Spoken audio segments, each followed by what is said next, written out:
Mamata Banerjee completely privatization in education sector.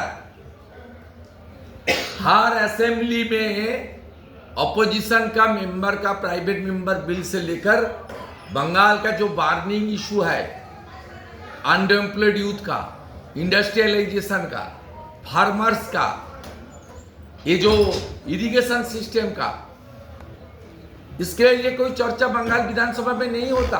2-3 bill आता है, private university bill, 8,200 school shut down in last 2 years। Mamata Banerjee पूरा government education system को privatisation कर दिया। मीरात Shah Bhawanipur university, आज भी स्पोर्ट्स यूनिवर्सिटी का बिल आ रहा है। टेक्नो इंडिया सत्यम राय चौधरी, उनको सिलीगुड़ी में जमीन दे दिया, हर्ष नेवटिया के दे रहा है। सीपीएम का टाइम में राइस था, अभी ममता बनर्जी पूरा जो करना है पूरा कर दिया।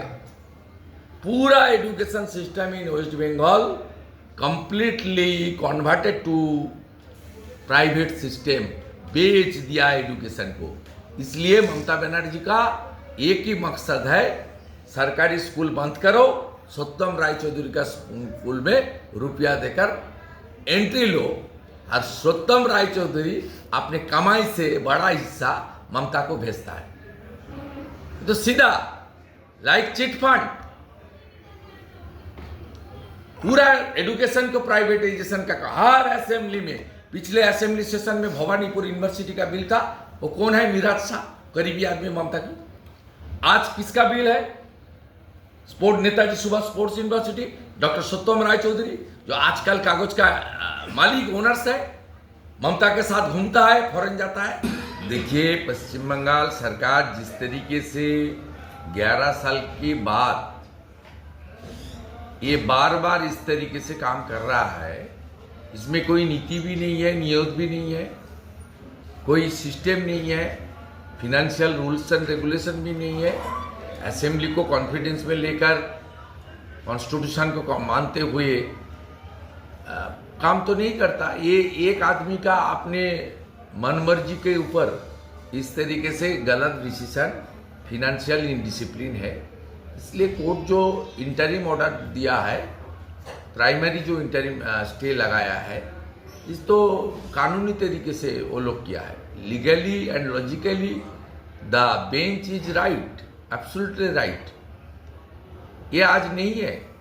एक तारा बांग्ला चैनल था जो चिट फंड का, उसमें चीफ मिनिस्टर रिलीफ फंड से ये लोग बहुत कोई साल से भाता दिया है, तब कोई कोर्ट में नहीं गया, प्रोटेस्ट हुआ। आज लोग का आँख खुल दिया, प्रोटेस्ट हो रहा है। बीजेपी जब से मेन अपोजिशन पार्टी बंगाल में बना है, तब हर मोर्चे में जनता और सब सेंसिटिव पर्सन, सब लोग कानूनी लड़ाई, जमीन में लड़ाई, विधानसभा के अंदर लड़ाई, बाहर लड़ाई, सब स्पेयर में लड़ाई हो रहा है। बीजेपी खुद तो कर रहा है, दूसरा सब लोग भी कर रहा है। पीड़ित जनता, विक्टिम, सब इलीगल कानून के खिलाफ कर रहा है। ये बेआईनी था, गैर कानूनी था। इसलिए कोर्ट का फिनेंशियल जो डिसिप्लिन, जिसको रुपया देने से इसको रिटर्न टैक्स पेयर का मानी, वो कोर्ट जो इनिशियली बताया इंटरिम स्टे, ये ठीक ही है। लेकिन आप मान के चलिए, ये आगे भी टैक्स पेयर का मानी से बड़ा लेयर लगा के आगे भी जाएगा। इसका आदत ही ऐसा है, जैसे एक्स जस्टिस अभिजीत गांगुली का ऑर्डर स्वीकार करने से 2022 में 6,000 लोग का नौकरी जाता है, लेकिन ये मानने के लिए तैयार नहीं है। ये चीफ मिनिस्टर यहाँ का प्राइम मिनिस्टर है, उनका सोच ऐसा है। उनका स्टेट में दूसरा झंडा, दूसरा गाना। आज 20 जून है, वेस्ट बंगाल डे है, एवरीबॉडी नोज। 1947 20 जून doctor Shyama Prasad Mukherjee along with 58 Hindu MLA supported in favor of India, 21 Muslim MLA opposite, they supported in favor of Pakistan। लेकिन ममता बनर्जी खुद अपनी यहाँ मेजोरिटी है, बोले नहीं, मैं मेरा शिकार नहीं है 20 जून। क्यों स्वीकार नहीं है? डॉक्टर श्यामा प्रसाद मुखर्जी लीड किया। डॉक्टर श्यामा प्रसाद मुखर्जी कश्मीर के लिए बलिदान दिया। श्यामा प्रसाद मुखर्जी बंगाली हिंदू का होमलैंड दिया। श्यामा प्रसाद मुखर्जी भारतीय संस्कृति, सनातन संस्कृति, हिंदू संस्कृति, राष्ट्रवाद का प्रवक्ता था।